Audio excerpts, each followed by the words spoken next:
Hey everybody, Varun here from Language Academy. Guys, welcome back to another video. This video, we are going to look at reading and writing blanks, also called your drop and down blanks. Important task and one task a lot of students do find very difficult.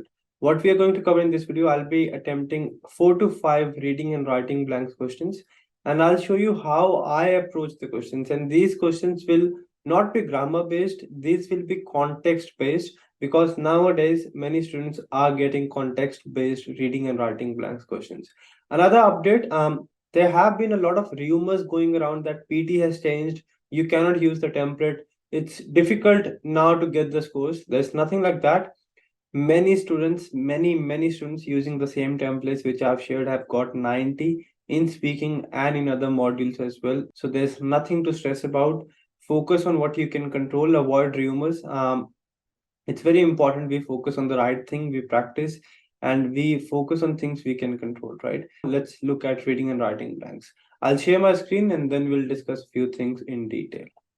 All right, it's very important, as I've always mentioned, it's very important that we understand the meaning of the passage. If we don't understand the meaning of the passage, things are always going to be difficult. Male chicks have been dealt bad hand. So this is a negative passage. They do not, they're talking about male chicks, right? So the female and male, they do not lay eggs and typically have less meat on their bones than hens, meaning they are not only useless. So the male chick will not give you eggs and will have less meat as compared to the female. That means they're not only useless, means they are useless, but along with that, there's something else as well. So they are talking about the negatives of a male chick, right? One negative is they have less meat and they do not lay eggs. That is why they are not only useless, but also a dash to the farmers. What will they be? If something is useless, it will also be another negative thing, a negative word we have to find out. Maintainability, liability is a negative word, digestibility, sensibility. So let's say if I have male chick which is not giving me eggs, which is not giving me meat, it's not only useless, but it is also a liability to me because I have to cover up the expense to give him food and everything. As such, these undesirable bioproducts of egg production may be killed through gassing. So these male are killed by gassing. The mass culling of male chick is not only tragic, means mass culling. Let's say I don't know the meaning of culling, but you have to understand the context. They are killed. So culling probably means killing. The mass killing of male chicks is not only tragic, but also resource intensive for farmers who must manually. Now, it's not only tragic, but it also requires a lot of resources. What do you mean by resources? Means it requires a lot of labor, a lot of hard work and everything. Something which is resource intensive means a lot of work is involved. Who must manually dash males from females? What you will do manually, when you separate males from females, you are sorting them. Sort males from females shortly after they hatch.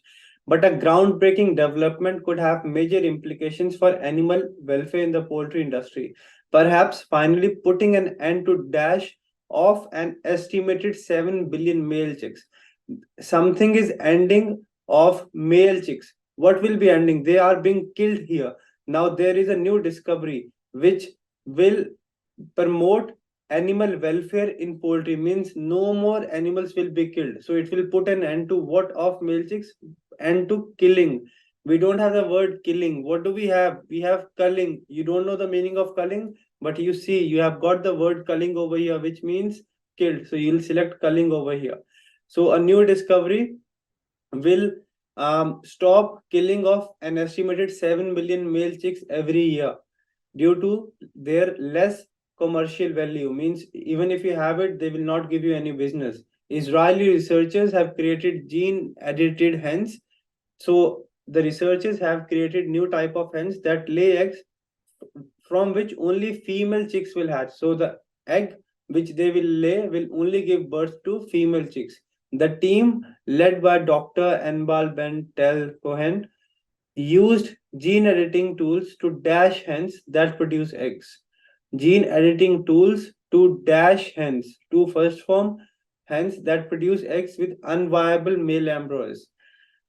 Okay, they have used tools to dash to breed hens, because the tool which they have used will be used to give birth to only female part or female chick. So breeding is taking place over here, not greed, not creed, not deed. Breeding means when two partners reproduce and give birth, right? Or whenever two cells fuse to give birth. So breeding is going on over here. Breed will be the right answer. Let's submit and see if this is right.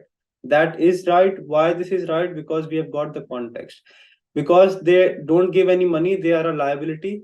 Because it is resource intensive, they have to use a lot of manual sorting and end of killing or culling. Culling is again killing to breed. Why breed? Because they are talking about how, they have created a new type of hen which will only give birth to female chicks. If you understand the passage, if you understand the context, you will be able to perform better. Remember this thing. All right, let's come to the next one. Important, the most important part. What you have to do, you have to understand the context. In the US in 2016, 43% of employees said they had spent at least some time working remotely. Remotely means from home or not in the office. We like these freedoms, but are they good for business? Yes, we like to work remotely, but are they good for business? Andrew Barnes thinks so. Andrew, this person, he thinks that yes, this is good for business. In late 2017, he read that workers were properly dashed for only a few hours a day, so decided to experiment with a 4-day working week at the trust management company he founded in New Zealand.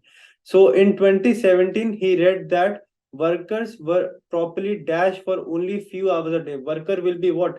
Workers will be elusive, inductive, patriarchy, or productive. Workers, you work means you're productive. Workers are productive for only. Productive means they are working efficiently. There's no other word which can relate to the context.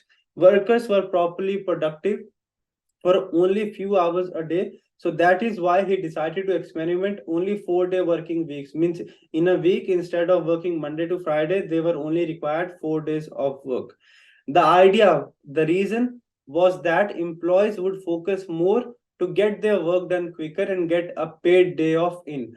So what was the reason? Why did he implement only 4 days of work? Because he thought employees would focus, employees will try to finish the work as soon as possible so that they can get 1 day off or one holiday in what? So if they are doing something, if they are working quicker, they are getting 1 day off in what? They are getting 1 day off in return. Because in getting something in return means you do something and you get back something. You're doing your work quicker. As a result, you're getting one holiday. And they did indeed get the same amount of work done. And actually, they did the same amount of work in 4 days as they were doing in 5 days. Economist at the University of Auckland who surveyed the staff says they felt, the staff who were working 4 days now felt rested is a positive word. We have to use a positive word over here and it will be in ed form. Now everything is in ed form.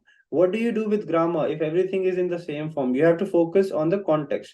With and, the word before and after and are in the same flow. Decorated employees won't feel decorated. You won't feel oriented. You feel oriented to something. I'm work oriented. I'm sports oriented in a sophisticated manner. You use the word sophisticated with manner. Rejuvenated means yes, relaxed and refreshed, you can say. So they feel rested and refreshed upon returning to work, which enabled them to sustain higher performance during the trial period.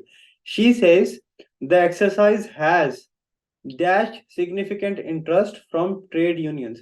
So this exercise or this experiment where they asked their employees to only work 4 days, right? And what did they found out? That yes, they were able to do the same amount of work and they were feeling even better. So this is a positive implication. So exercise has what? Proposed you propose to someone, you don't propose from, right? You propose to. Numbered interest won't make any sense. Benefited interest, you won't benefit interest, you benefit someone. Has generated significant interest means a lot of trade unions and government is interested. When you generate interest, means I am actually interested in what you are doing. Let's select everything is correct. That is how you have to do it. Understand the context, you will be able to perform better. This is what I want you to do as well. Let's move on to the next one. What is this passage talking about? Heat related illnesses can occur when a person is dash to high temperatures such that their body cannot cool itself sufficiently through sweating. So heat related illness can occur when person is dash to something. You are dash to. You are proposed is a positive word. Composed, our body is composed of different elements, but we cannot be composed to high temperatures. You always are composed of, not composed to. Supposed is to think. Body will be exposed. Exposed means you are getting in contact with something. Long exposure to screen can damage to eyes, means continuous contact. So heat related illnesses can occur when person is exposed, means is in contact with high temperature in such a position where the body cannot cool itself. Symptoms range from mild swelling. So symptoms can range from mild swelling, rashes or cramps to dash deadly heat exhaustion and heat stroke. So this can result in either swelling, rashes or cramps to from this to even deadly heat exhaustion and heat stroke. Prudentially, celestially, initially, potentially. Potentially means probable, possible. So it can be swelling, rashes, or can even lead to possible heat exhaustion or heat stroke. Any person can suffer from heat stress regardless of age, sex, or health status. Older adults and children, however, have a higher than average risk. So older adults have a higher than average risk of becoming ill due to exposure. See, exposure. You get the answer within the passage itself. Exposure to extreme heat. People working outdoors, the socially dash and economically. I told you in the previous blank, the word before and the after and will be in similar flow. Economically disadvantaged. So this is a negative word. With socially blank, economically ed. There will be a word with ed over here and it will be a negative word because we have that same thing after and as well. How many words are with ed? Everything is with ed. Socially, negative word, isolated. Socially isolated means you are not in touch with many people or you don't have many friends. If I say I'm socially isolated means I'm alone. People who work outdoors, people who don't have a family or friends and who are economically disadvantaged means poor. Though poor, those with chronic illness means long-term illness, and some communities of color are also vulnerable to heat. Unusually hot summer temperatures have become more common across the world in recent decades, and extreme heat events such as heat waves are expected to become more frequent. So heat events are becoming common, and heat waves or heat events will be more frequent, means which will happen more often and more dash in the future. As a result, heat related illnesses is expected to increase. So something, if it is expected to increase, it will be more common and it will be more dangerous, I think. So more what? More intense. Why intense? Intense means it will be on a next level, means the impact will increase. When I say the exercise was intense, means it was actually hard or it was actually something which make you easily tired. Let's see. Yep, we have got everything correct. Now why we have got everything correct? Because we understood the meaning of the passage. Why exposed? Because you all with to you used exposed. Exposure to. Potentially means possible. Socially isolated. Why? Because ed over here, ed after and as well, and negative word. More intense because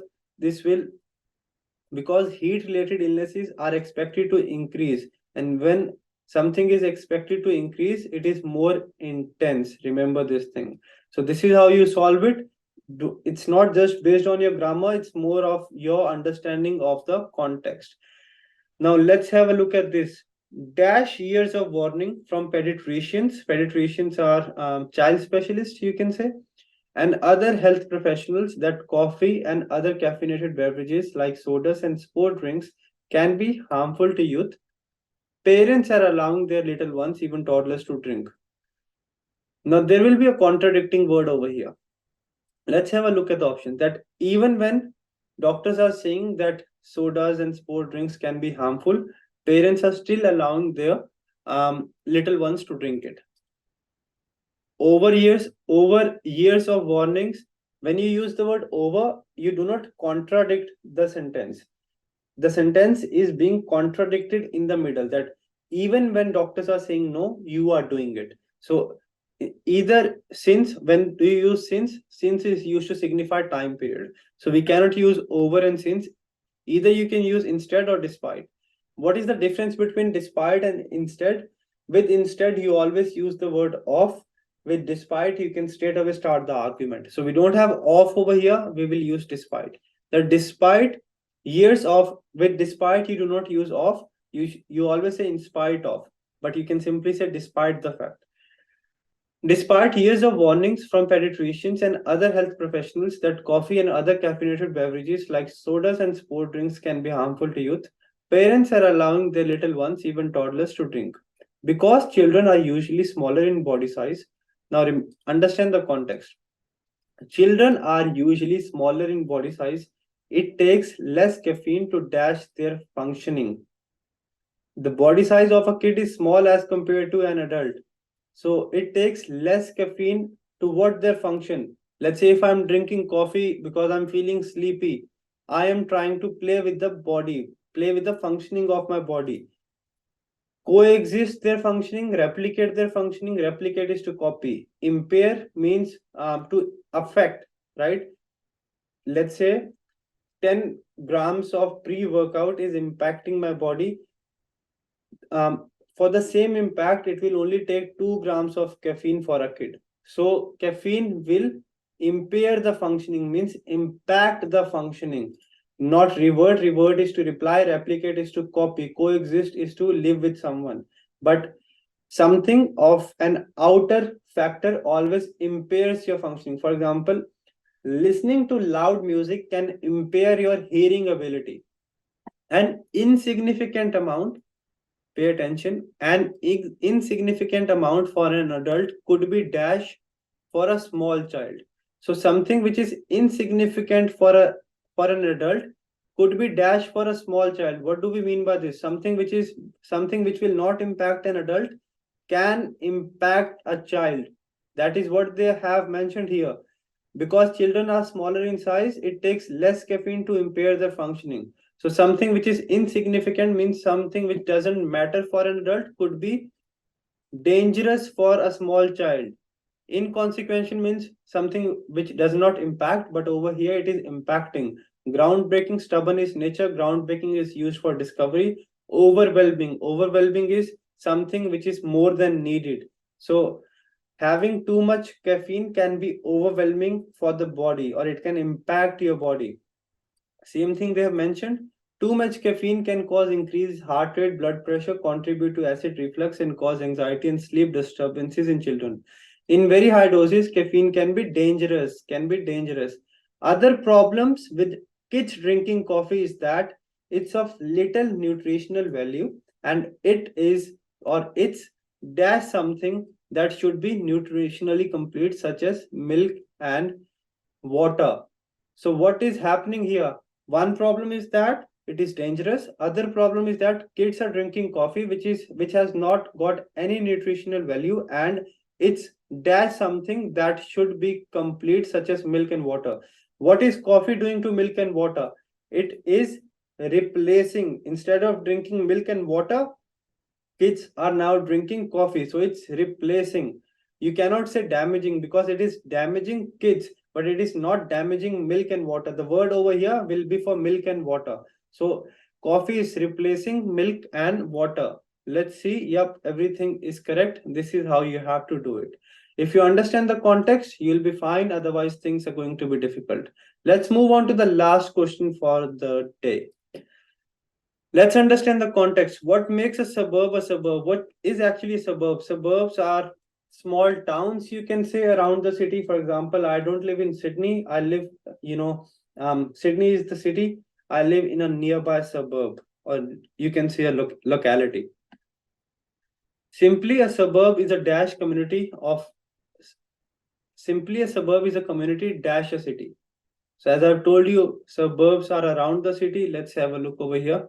Lying in a city, you won't say lying a city. Locating in something, not locating a city. Situating in, not situating a city. Surrounding a city, you can say. Right? So surrounding a city.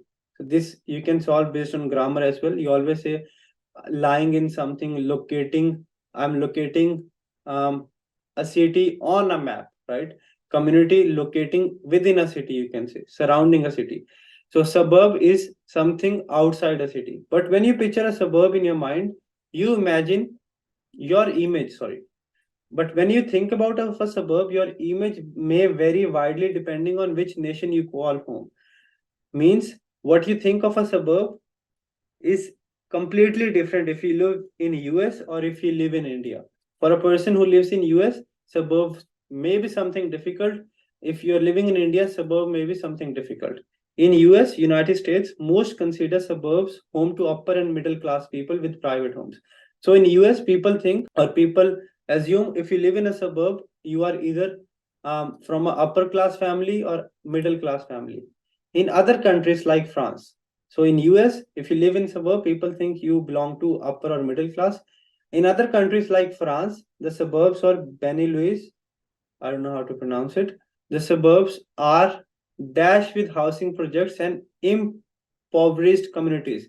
Means in US, rich people live over here, but in other countries, probably people who are not that wealthy or who are under the poverty line are living over there.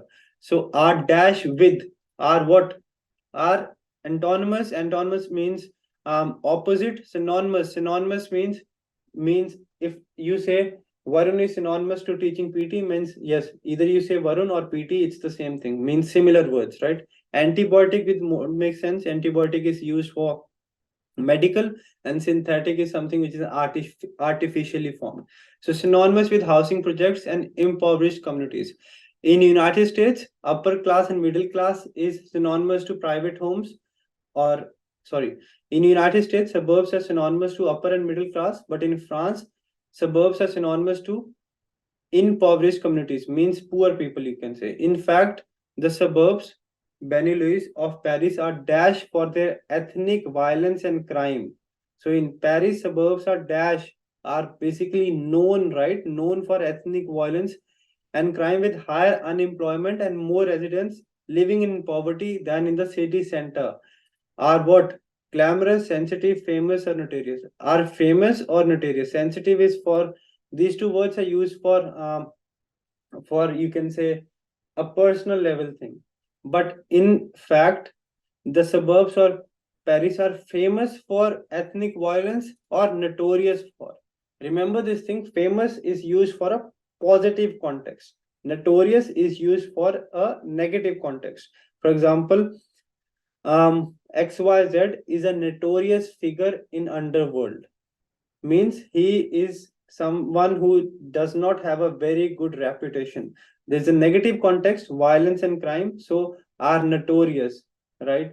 With high unemployment and more residents living in poverty than in the city center. Further, the Benelux have a much higher dash population, which in Paris is mostly made up of Arabic and African immigrants.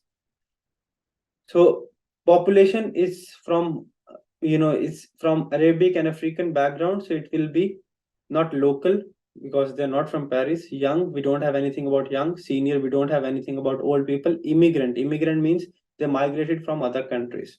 That is what it is. I think my answers are correct, but let's still proofread and check again. A suburb is a community surrounding a city, but it depends where you live. That is how you consider the suburbs. In US, people consider suburbs home to people who are from higher upper middle class with private homes. But in France, suburbs are opposite. They are same as people with housing projects, or they are same as or synonymous to impoverished communities. They are known for notorious violence and crime, means something which is negative, and is home to immigrant population because they are from Arabic and African background. Let's submit it. Yes, everything is correct. That is what I was trying to tell you. So this is what you have to do. This is what I want to tell you, that in exam you won't have everything which you can solve using your grammar rules. It's not that I give you 5 grammar rules, you apply in the test and you're getting the scores. It's very, very important that you understand the context. If you understand the context, doesn't matter if you are too good with your grammar, you have a good hold with your grammar and vocabulary, but if you understand the context, easily you can solve each and every blank. How you have to improve it? You have to improve your understanding of the context. You have to try and read as many passages you can. Also, what you have to focus on, you have to focus on skimming the passage and trying to understand what the passage is talking about. If you do so 100%, you will be able to solve as many reading blanks as you wish to. First step, understand the context. Look for the options. If you're confused, use your grammar rules. If everything is in the same form, read the passage again, and the option which best relates to the context, go for it, and you'll be 100% fine. Just keep on practicing. If I have done it, thousands of students are doing it, you can do it as well. Don't give up. Understand the context, solve it. Practice 20 to 25 reading writing blanks, 25 reading blanks every day, 5 to 10 reorders, and you'll be fine. To practice, you can go on languageacademy.com.au. I'll show you another thing. In case you practice anything and you don't understand anything, you just click on explanation. You will get complete explanation of what is the right answer, why the right answer is the right answer, and why the answer you selected is not the right answer.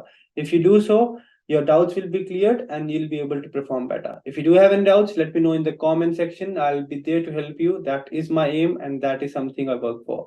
Varun from Language Academy. To practice, go on languageacademy.com.au. Take a free full score mock test, or you can download LA PTE Exam Practice app. Varun from Language Academy. See you soon. Take care and stay safe. If you need any help, these are our branches. We do provide online classes. Just send us a message, contact us, and we'll make sure you get your desired scores as well. I'll see you in the next video. Let me know what other videos you want me to cover.